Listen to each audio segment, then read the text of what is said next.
जळगाव जिल्हा दौऱ्यावर आहे, यात नवीन असं काय आहे?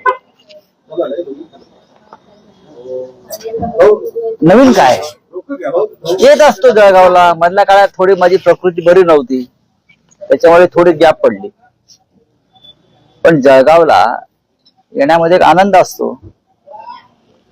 सगळे आपले लोक भेटतात, कार्यकर्ते आहेत, जुने जाणते काम करत असतात. महानगरपालिकेच्या निवडणुका झालेल्या आहेत. आता 3 वर्ष कोणत्याही निवडणुका नाहीत. 3 वर्ष कोणत्याही निवडणुका नसल्यामुळे जिल्ह्यामध्ये आता संघटनात्मक बांधणीचंच काम करावं लागेल. आताच मी संपर्क प्रमुख आणि उपनेते संजय सावंत यांच्याशी बोलत होतो.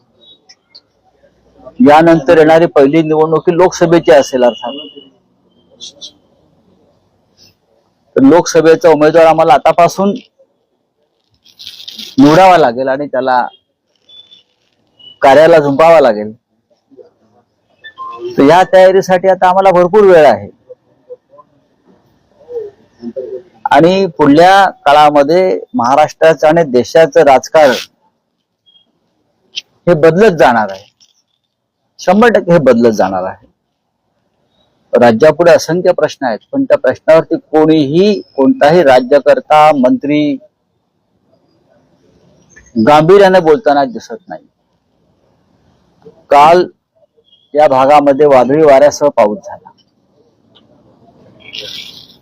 मी स्वतः काल रात्री उतरलो तेव्हा पाहिलं की शेती उद्ध्वस्त झाली. केळी उत्पादक शेतकरी असेल, अन्य कृषी उत्पादनाचा विषय असेल, कालच्या पावसानं त्यांना फार मोठा फटका बसला. पण अजूनही खरं म्हणजे तात्काळ सरकारकडून किंवा इकडल्या पालकमंत्र्याकडून, इकडल्या जिल्ह्यातल्या आमदारांकडून त्याच्यावरती तात्काळ संवेदना व्यक्त करणं गरजेचं असतं. पण मला तसं दिसत नाही. पालकमंत्री, इतर मंत्री, आमदार यांच्याकडून शेतकऱ्यांना नुकसान भरपाईची मागणी व्हावी, तर तात्काळ मदत मिळावी, यासाठी पावलं उचललेली दिसत नाही. आता पंचनामे, मोजण्या या गोष्टी होतील, त्याला काय अर्थ नाही. पण शेतकऱ्याच्या घरामध्ये कालपासून जो आकांत मला दिसतो, काही शेतकरी रात्री भेटले, सकाळी भेटले, हे सरकार अत्यंत संवेदनशील आहे, असंवेदनशील आहे. आणि विशेषतः जळगाव मधले जे लोक मंत्रिमंडळामध्ये किंवा सत्तेमध्ये आहेत, त्यांच्या संवेदना ठार मेलेल्या आहेत. 24 तास राजकारण. कुठेच गिरीश महाजन, जे काय म्हणतात त्याला, संकट मोचक काहीतरी म्हणतात त्यांना, काय मग शेतकऱ्यावरच्या संकटालाही मोचक कुठे असतात? हा, फक्त राजकीय संकट मोचकच असतात का राजकारणामध्ये? मंत्री म्हणून जनतेवर जेव्हा संकट येतात, शेतकऱ्यांवर संकट येतात, तेव्हा हे संकट मोचक काही जाणीवेने करताना दिसत नाहीत. फक्त आमदार पळवणं, नगरसेवक पळवणं, पक्ष फोडणं, हे संकट मोचकाचं कर्तव्य आहे का? हे दुर्दैव आहे या राज्याचं आणि या संपूर्ण जिल्ह्याचं. जिल्ह्यामध्ये एक विशिष्ट प्रकारची राजकीय हुकुमशाही सुरू आहे. पोलिसांच्या मदतीनं गुंडगिरी सुरू आहे. पोलिसांनी स्वतःला वर्दीतले गुंड समजू नये, मानू नये. ही वर्दीतली गुंडगिरी ही भयंकर तानाशाही असते. जशी लष्करातली हुकुमशाही असते, लष्करी गणवेश घालून हुकुमशाही केली जाते, नाव लोकशाहीच.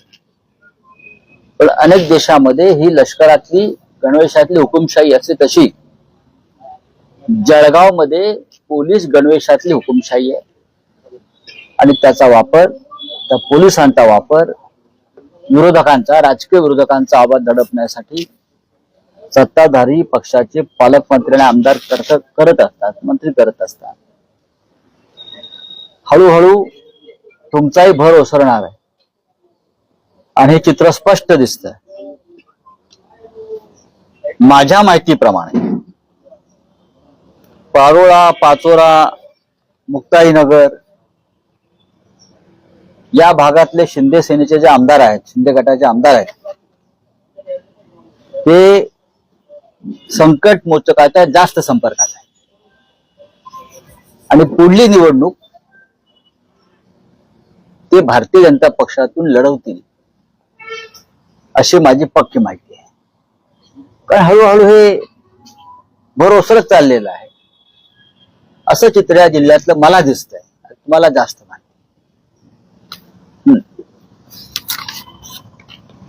झालं झालं बोला बोला. बारामतीमध्ये आता पोटनिवडणूक लढवणार आहे काँग्रेस महाविकास आघाडीची भूमिका आहे का, किंवा मग आता महाविकास आघाडीचा घटक पक्ष म्हणून त्यांची उद्धव सेनेची काय भूमिका असणार? उद्धव सेना हा पक्ष नाहीये. तुम्ही नवीन पक्ष कुठे निर्माण केलात मला माहित नाही. शिवसेनाच आहे आणि न्यायालयामध्ये प्रकरण चालू असल्यामुळे अद्याप ही शिवसेना उद्धव बाळासाहेब ठाकरे असं म्हटलं जातं आणि त्याचा निकाल लवकरच लागेल हे मी सांगतो. आता राहुरी आणि बारामतीमध्ये पोटनिवडणुका आहेत. आमचा प्रयत्न राहील की महाविकास आघाडी म्हणूनच आपण निर्णय घेतला पाहिजे. राहुरीमध्ये या आधीची निवडणूक राष्ट्रवादी काँग्रेस पक्ष शरद पवार यांनी प्राजक्त तनपुरे यांनी चांगल्या पद्धतीने लढवली होती आणि आता मला नक्की माहित नाही पण त्या जागेवरती राष्ट्रवादी काँग्रेसचा अधिकार आहे शरद पवार साहेबांचा. होईल ना, चर्चा होईल ना. काँग्रेस बिहार असेल, पश्चिम बंगाल असेल, नागालँड असेल, इथे सगळ्यात आधी निवडणूक लढण्यासाठी पुढे जाते आणि नंतर निकाल लागल्यावरती कळतं की आपण कुठे आहोत, ते कुठे आहे. ज्या ठिकाणी ज्या पक्षाची ताकद आहे त्या ठिकाणी त्या पक्षाने लढावं हा महाविकास आघाडीचा एक आधार होता विधानसभेला आणि लोकसभेला. त्याच्यामुळे जर राहुरीमध्ये प्राजक्त तनपुरेमध्ये शरद पवार साहेबांचं काँग्रेसची जर ताकद असेल तर महाविकास आघाडीतले जे 3 प्रमुख घटक पक्ष आहेत त्याच्यामध्ये अर्थात काँग्रेस आहे, राष्ट्रवादी काँग्रेस, शरद पवार आणि शिवसेना या तिघांनी एकत्र बसून निर्णय घ्यावा लागेल. बारामतीमध्ये अजित पवार यांच्या मृत्यूनंतर एक कौटुंबिक आपत्धर्म म्हणून कदाचित शरद पवारांचा पक्ष निवडणूक लढणार नाही कदाचित, पण इतर कोणी जर लढत असतील तर त्यांना आपण विरोधी करता कामा नये. जर कोणाला लढायचं असेल महाविकास आघाडीतल्या इतर घटक पक्षांना, कारण शेवटी लोकशाही आहे, त्या संदर्भात सुद्धा एकत्र बसून महाविकास आघाडीला लवकरच निर्णय घ्यावा लागेल. कशाला? माझं असं स्टेटमेंट आहे की एकत्र बसून निर्णय घ्यावा लागेल आणि त्यासाठी शिवसेना पक्षप्रमुख उद्धव ठाकरे, काँग्रेसचे अध्यक्ष हर्षवर्धन सपकाळ आणि राष्ट्रवादी काँग्रेसचे शशिकांतराव शिंदे, जयंतराव पाटील यांना एकत्र बसून या दोन्ही जागांसंदर्भात निर्णय घ्यावा लागेल आणि तो घेतला जाईल.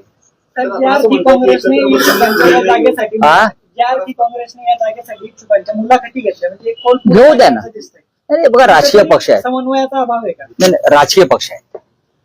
राजकीय पक्षामध्ये निवडणुका आल्या की इच्छुकांची गर्दी होते. राहुरीमधून शिवसेनेनं सुद्धा लढावं अशी आमच्या कार्यकर्त्यांची इच्छा आहे. राहुरीमध्ये आमच्या लोकांना वाटतं की आपण लढलं पाहिजे, पण शेवटी आपण जेव्हा महाविकास आघाडी म्हणून काम करतो तेव्हा भारतीय जनता पक्षाला मदत होईल अशा प्रकारचा कोणताही निर्णय आणि भूमिका कोणी घेऊ नये ही आमच्या 3 पक्षांची एक भूमिका आहे. विशेषतः ही उद्धव ठाकरे साहेबांची भूमिका आहे. साहेब, मुंबई महापालिकेमध्ये प्रशासकीय काळात जे 1000 कोटीचे टेंडर काढलेले होते ते आता रद्द करण्यात आलेले की भ्रष्टाचार मुक्त मुंबई हे कारण देत. प्रशासकीय काळात म्हणजे प्रशासन कोणाचं होतं तर नगरविकास मंत्री एकनाथ शिंदे यांचं होतं ना. महानगरपालिका या नगरविकास मंत्रालयाच्या हातामध्ये असतात, त्यांच्या नियंत्रणाखाली असतात आणि 3.5 वर्ष मुंबई सारख्या किंवा महाराष्ट्रातल्या सर्व महानगरपालिकेत प्रशासन जे चालू होतं प्रशासन राज त्या काळामध्ये महाराष्ट्रात सगळ्यात जास्त भ्रष्टाचार झाला नगरविकास खात्यात, महानगरपालिकांच्या माध्यमातून, नगरपालिका, महानगरपालिका. आणि आता जर 1000 कोटीपेक्षा जास्त रकमांचं